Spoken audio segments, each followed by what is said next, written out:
अब तो कृपा करो राम। गौ माता की, हिंदू राष्ट्र की, सत्य सनातन धर्म की, अपने अपने मताई बाप की, अपने अपने गुरु महाराज की, सब संतन की, बागेश्वर बालाजी महाराज की, पूज्यपाद श्री दादा गुरुजी महाराज की, कथा यजमान की, कथा के सभी श्रोताओं की, गुड़ियारी वाले हनुमान जी महाराज की, दंतेश्वरी मैया की, राजीव लोचन भगवान की, कौशल्या मैया की, छत्तीसगढ़ महतारी की, सब संतन की, भूदेव ब्राह्मणन की, अपने अपने दाई ददामन की, अपने अपने गुरु महाराज की, बागेश्वर बालाजी की, सनातन धर्म का सहयोग करने वालों की, सनातन धर्म का विरोध करने वालन की भी नमः पार्वती पतये हर हर।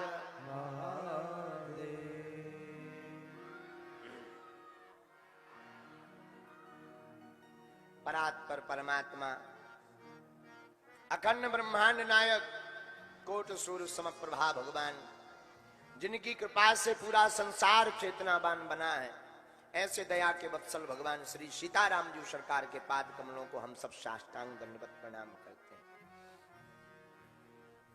कथा के सबसे बढ़िया वक्ता और सबसे बढ़िया श्रोता अनंत बलवंत श्री हनुमान जी महाराज के चरणों को प्रणाम।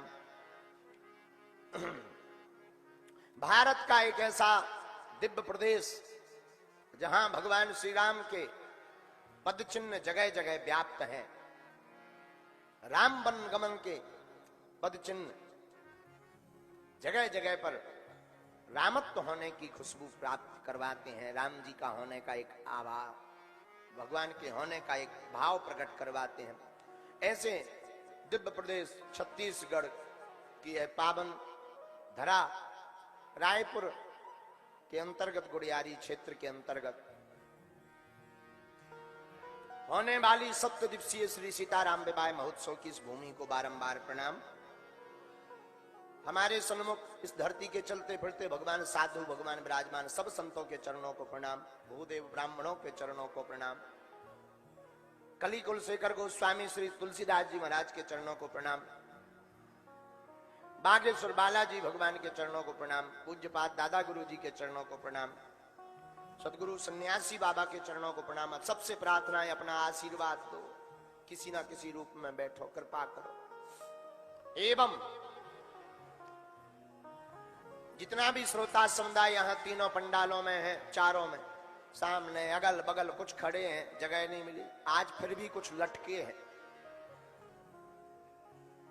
तो आप सभी जितने भी पागल बागेश्वर धाम के यहां बैठे हैं, जगह जगह से आए विराम दिवस की कथा में, आप सभी को देश विदेश में संस्कार टीवी चैनल के माध्यम से और अन्य कैमरा लगे जगह जगह बीच बीच में कट कर कर करके भेज रहे। भाई जितने काम की चीज है उतनी निकाल रही, बाकी किसी काम की नहीं। कथा से किसको मतलब है? फिर भी देश विदेश में हमारी चर्चा को पहुंचाने वाले आप सभी मीडिया बंधुओं के माध्यम से जो जो घर बैठे कथा सुन रहे, सबको भगवानमय मान करके हम एक पंक्ति से प्रणाम करते हैं। सिया राम मैं सब जग जानी, करहूं प्रणाम। भैया करहूं प्रणाम, जोड़ी साधु जी, अरे जोर से बोलो। अरे वाह, हम 7 दिन में नहीं थके या दिन ना रात बोल रहे, तुम बैठे बैठे थक गए। बोलो जोर से, लगना तो चाहिए कोई बैठा है। अगर कहोगे सीताराम, मिलेगा आराम, खाने में मिलेगा बादाम, बन जाएंगे काम। हैं? तो धर्म विरोधियों का हो जाएगा इंतजाम। अगर कहोगे सीताराम, बोलो सीताराम, जोर से बोलो। हाँ, अब कुछ बात। आज की यात्रा शुरू करने के पहले कथा विराम का दिन है, और प्रारंभ में ही आज एक ऐसा दिन है, आज के ही दिन हमारे भारत देश के एक ऐसे महानतम महापुरुष, जिन्होंने अंग्रेजों के पहले ही भारत को आजाद घोषित कर दिया था, ऐसे हमारे भारत देश के वीर सुभाष चंद्र बोस जी का आज जन्म उत्सव है।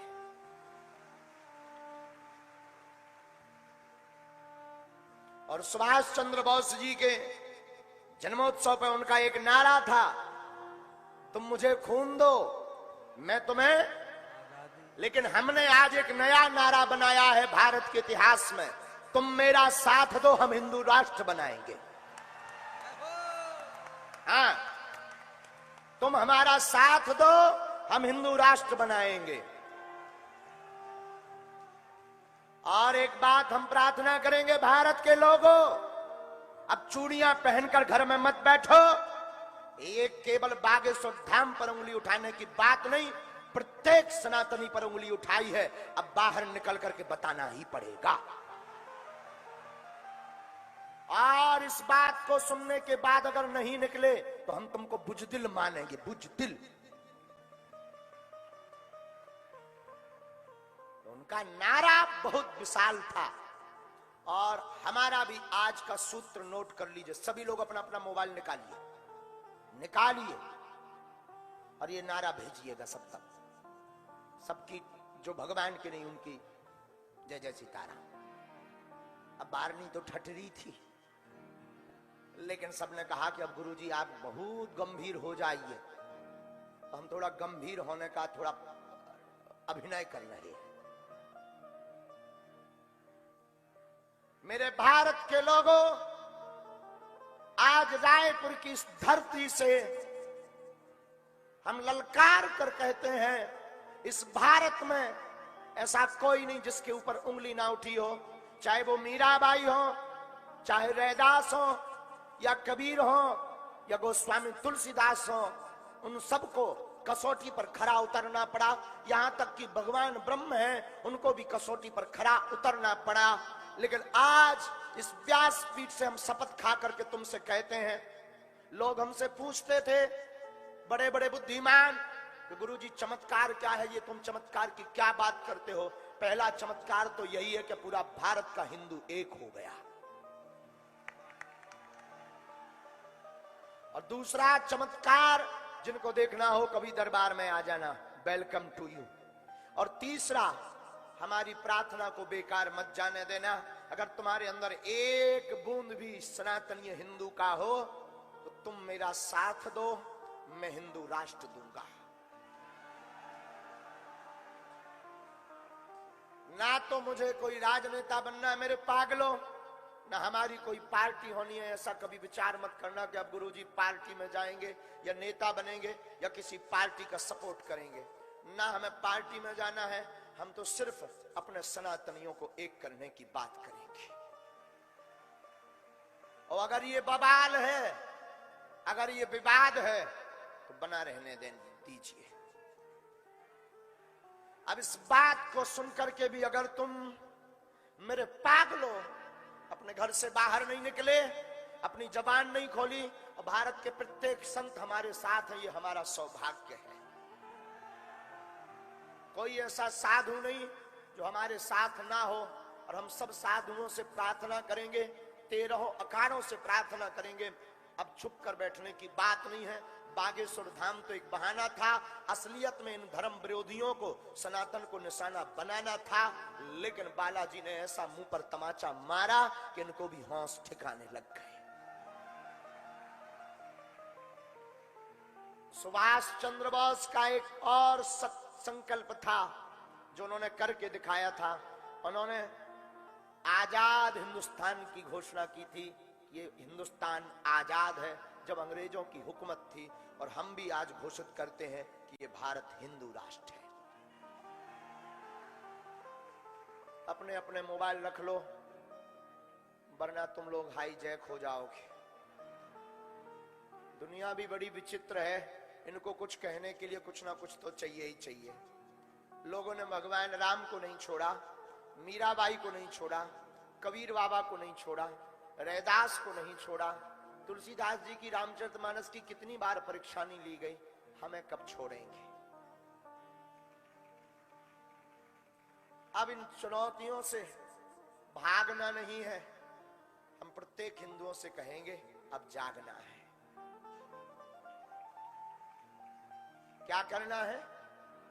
जोर से बोलो ना। कौन कौन आज सनातनी हिंदू राष्ट्र बनाने के लिए शपथ खा रहा है?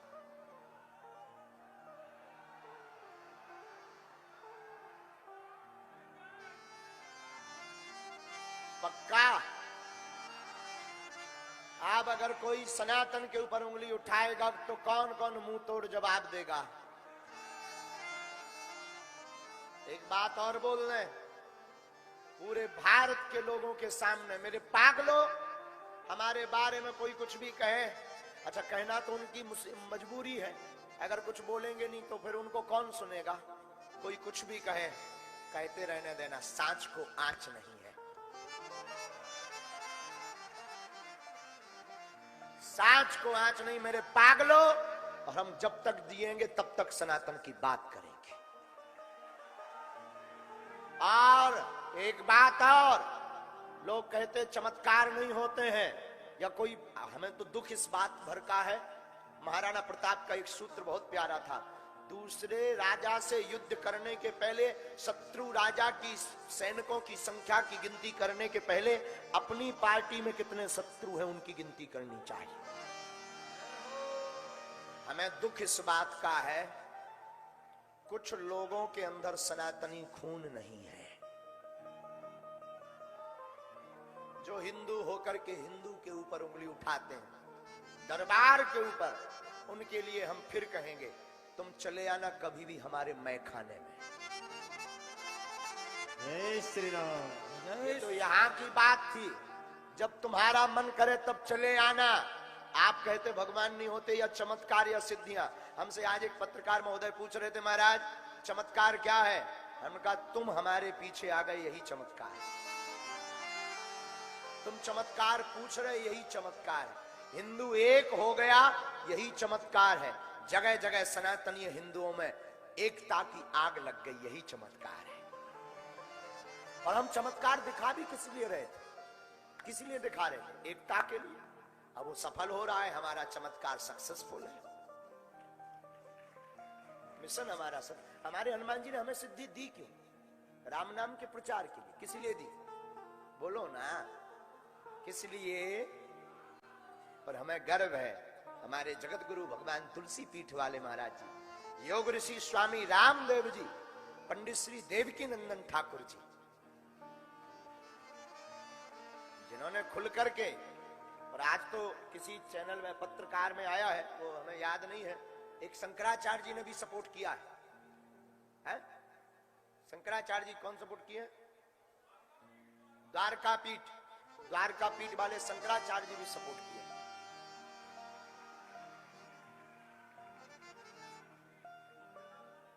हाँ, पूज्य श्री कैलाशानंद जी और भारत के सब संत। ये हम इसलिए नहीं बता रहे हैं कि हम, ये इसलिए बता रहे हैं कि आप तक जानकारी भी तो सच पहुंचनी चाहिए। और तुम चिंता मत करो, हम ऐसे ही मुस्कुराते हुए उनकी नींदें उड़ाते रहेंगे साहब।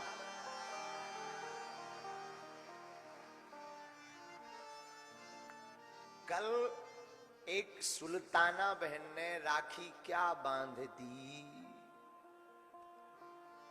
अब तो उसका नाम सुभिदासी है। हमारी बहन का नाम सुभिदासी। एक व्यक्ति हमसे पूछ रहे थे, महाराज जी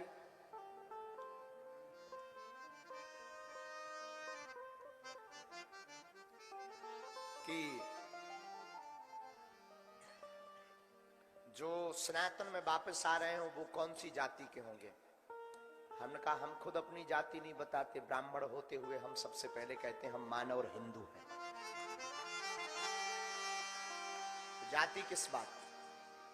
जाति एक व्यवस्था है, सरनेम है, वर्ण एक व्यवस्था है, पर मौलिकता और मुख्यता यह है, हम हिंदू हैं। क्या है बोलो? तो अब प्रत्येक सनातनी को घर से बाहर आना और हाथ में, अब तो हम कथाओं में ये देख रहे हैं दोनों झंडा लहरा रहे हैं सनातन का, क्या गजब की बात, बहुत अच्छा। इस भारत में कभी दूसरा वाला तिरंगा लहराता था, अब दूसरा वाला झंडा लहराता था, अब तो तिरंगा और धर्म ध्वज लहरा रहा है। अद्भुत है, हमारा भारत भी अब जाग रहा है। और छत्तीसगढ़ के लोगों, आज तो हम जा रहे हैं, ये आग बुझने मत देना तुम। क्या नहीं करने देना? बोलो बोलो बोलो। बुझने नहीं देना। अब लोग बाल की खाल निकालेंगे हमारी, क्यों? क्योंकि कुछ ना कुछ तो बोलने को चाहिए, वरना उनको कौन पूछेगा, उनकी कौन सुनेगा। अब वो कहेंगे गुरुजी ने न्यूज वालों को खरीद लिया, अब वो कहेंगे न्यूज वालों का हैक कर लिया, अब वो कहेंगे लोग अपने सेट करके बैठा दिए ठटरी के बरे हरो। भारत की पत्रकारिता सत्य दिखाती है और मीडिया ने वही दिखाया जो सत्य है। दरबार में क्या दिखाया? जो बोलो बोलो बोलो बोलो बोलो सत्य है वो दिखाया। और अब ज्यादा बात नहीं, एक कथा हम आपको बताते हैं भैया, तुम्हारे जीवन में आनंद आ जाएगा। जागो, भागो मत, क्या करो? बोलो बोलो बोलो, जागो। ओरछा के एक राजा हुए, ओरछा नरेश, है? ओरछा नरेश अद्भुत राजा। वो तिलक के बड़े ही मानने वाले थे। तिलक लगाकर कोई उनके सामने पहुंच जाए वो दंडवत करते थे, प्रणाम करते थे। और हम आपसे फिर कहते हैं, आप केवल हमारा साथ दो, हम हिंदू राष्ट्र की ओर बढ़ जाएंगे, बढ़ जाएंगे, पक्का है। जिम्मेदारी आपकी है, देना है कि नहीं, या तुम्हें रामायण पर ऐसे ही रामायण जहर फैलाने वाली है यही सुनना है? तो हम आपको बताएं, ओरछा के राजा बहुत ही महापुरुष और बहुत ही धर्म को मानने वाले, ये मुगलों के समय की बात बता रहे हैं आप। उनके सामने कोई तिलक लगाकर पहुंच जाए तो वो दंडवत प्रणाम करते थे। क्या करते थे? दंडवत प्रणाम। आहा, एक बार कुछ लोग होते ना खुरापाती, जैसे अभी हैं, वैसे पहले भी खुरापाती थे। एक बार क्या किया लोगों ने, एक गधा लिया, गधा को ही टीका लगा दिया। गधा को, हम आपको सत्य घटना बता रहे हैं, गधा को टीका लगा दिया, उसके गले में माला डाल दी। और राजा गए थे मंदिर पूजा करने, बोले अब देखते हैं राजा कितना तिलक का प्रेमी है। और जो तमाशा देखने वाले हैं ना, वो सब छिप गए अपना अपना आंखें गड़ा करके। अब देखते हैं राजा क्या करता है। राजा जैसे ही मंदिर से बाहर निकलते हैं तो राजा देखते हैं कि एक गधा खड़ा है, उसके माथे पर तिलक है, सोई राजा दंडवत प्रणाम। और लोग बड़ा हंसे, ये कितना पागल राजा है, बताओ गधा को प्रणाम कर रहा। पर धन्य है राजा की निष्ठा। राजा हाथ जोड़कर कहता है, आज तक हमने 2 पैर वाले वैष्णव देखे, आज पहली बार 4 पैर वाला वैष्णव दिखाई पड़ रहा है।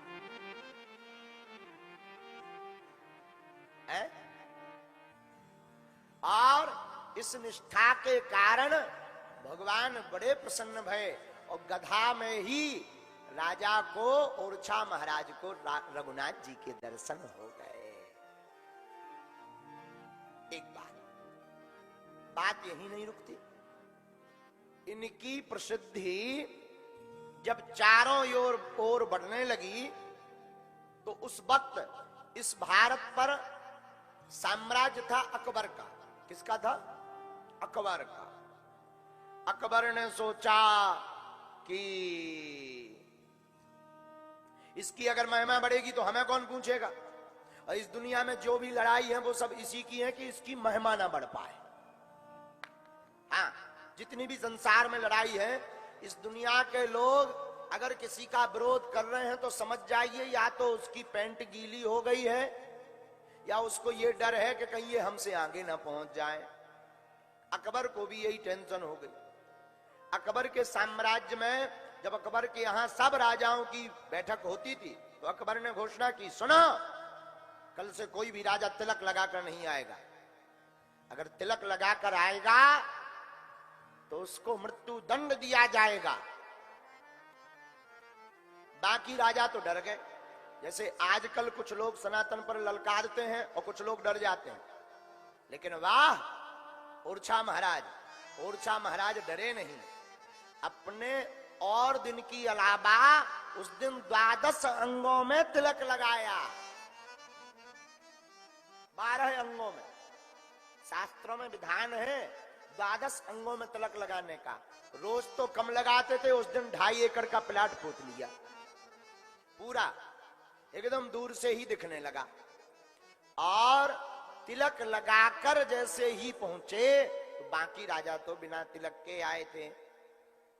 अकबर नाराज हो गया कि क्यों ओरछा महाराज, हमने आपको रोका था, आपने हमारी आज्ञा का उल्लंघन किया, अब हो तो तुम हमारे अधीन, या तो तिलक को मिटाओ या गला कटवाओ। लेकिन हिंदू शेर डरने वाला थोड़ी होता है। उन्होंने खड़क से तलवार निकाली, बोले खबरदार, हमने आपके साम्राज्य में अपने राज्य को विलय किया है लेकिन अपनी संस्कृति को विलय नहीं किया है।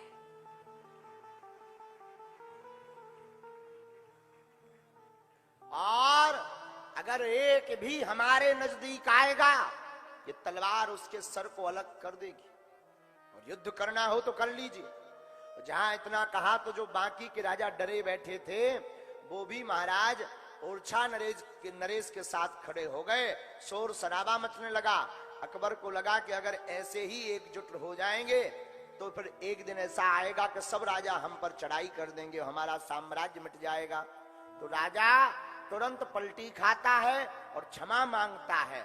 इस कथा का आशय है जिस दिन हम सनातनी एक हो जाएंगे, सनातन और अपनी संस्कृति के लिए एकजुट होकर के माला और भाला उठा लेंगे, उसी दिन भारत के इतिहास में भारत हिंदू राष्ट्र बन जाएगा। लेकिन सबको डर ये है कि मरे क्यों। जमाना इतना उल्टा है, अपने घर के बगल में सुभाष चंद्र पैदा करना चाहते हैं, अपने घर में नहीं। घर के बगल में क्यों? सेल्फी लेने के काम आएगा, बाइट लेने के काम आएगा, न्यूज पर चलाने के काम आएगा। और घर पर अगर सुभाष चंद्र हो जाएगा तो फिर गलत है। ये सबका हाल है। इसलिए हमारी प्रार्थना है सबसे कि आप सभी भयभीत मत हो, आप सभी डरो मत। ये चुनौतियां तो आती रहेंगी, आप सबको अब जगना पड़ेगा। आप कहोगे कि राम कथा की जगह सनातन कथा सुना रहे। हमें लगता है जितनी राम कथा की आवश्यकता है उतनी ही सनातनी हिंदुओं को जगाने की भी आवश्यकता है।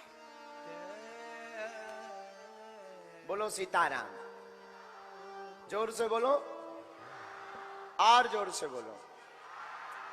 आहा, तब जो है तिलक की महिमा ओरछा महाराज के द्वारा स्थापित हुई।